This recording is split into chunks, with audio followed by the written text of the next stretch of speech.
భారతదేశం నా దేశం, నా దేశమంతా వ్యాపించి ఉంది సనాతన ధర్మం.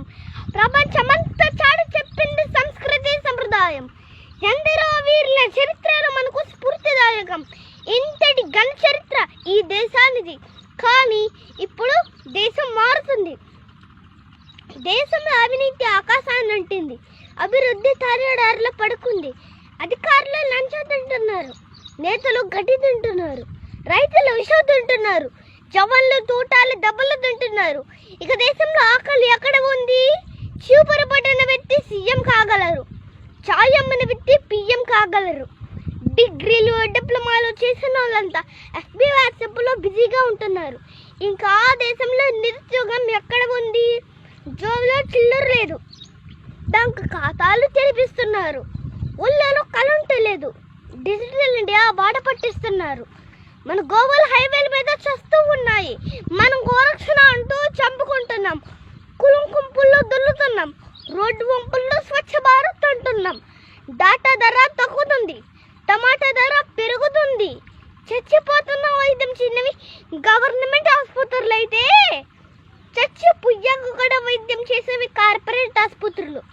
లక్ష్మీదేవిని ఆరాధిస్తాం, ఆడపిల్ల పుడితే చంపేస్తున్నాం. ఒలింపిక్స్లో స్వర్ణం సాధిస్తే 3 కోట్లు.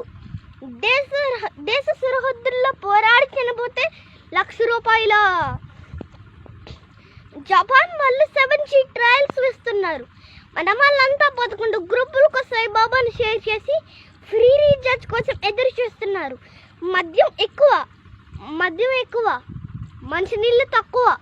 ఇప్పటికైనా అర్థమైందా? నా దేశం మారుతుంది.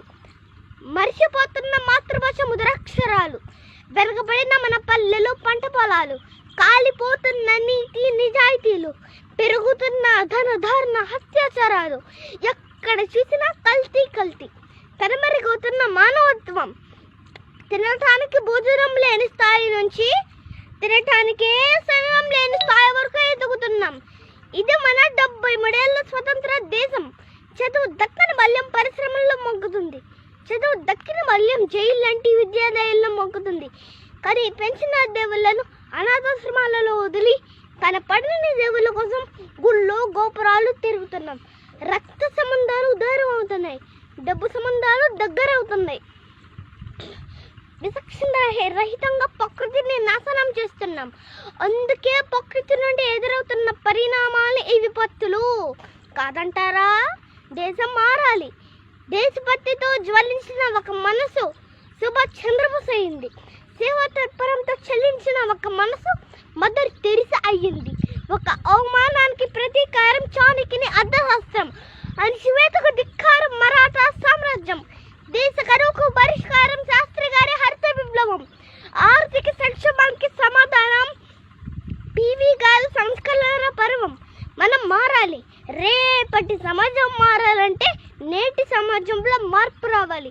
అడిగే తత్వాన్ని అందరూ అలవర్చుకోవాలి. ప్రభుత్వ విధానాలపై అందరికీ అవగాహన ఉండాలి. వస్తున్న వార్తల్లో నిజాన్ని తెలుసుకోగలగాలి. ఆలోచించి ఓటు వేయాలి. దేశంలో మార్పు రావాలంటే ముందు మనం మారాలి. ఈ మార్పు నా నుండే మొదలవ్వాలి. ఒక గొప్ప మార్పుకు శ్రీకారం చుడదాం. జాతికి మేలు చేకూర్చుదాం. జై హింద్.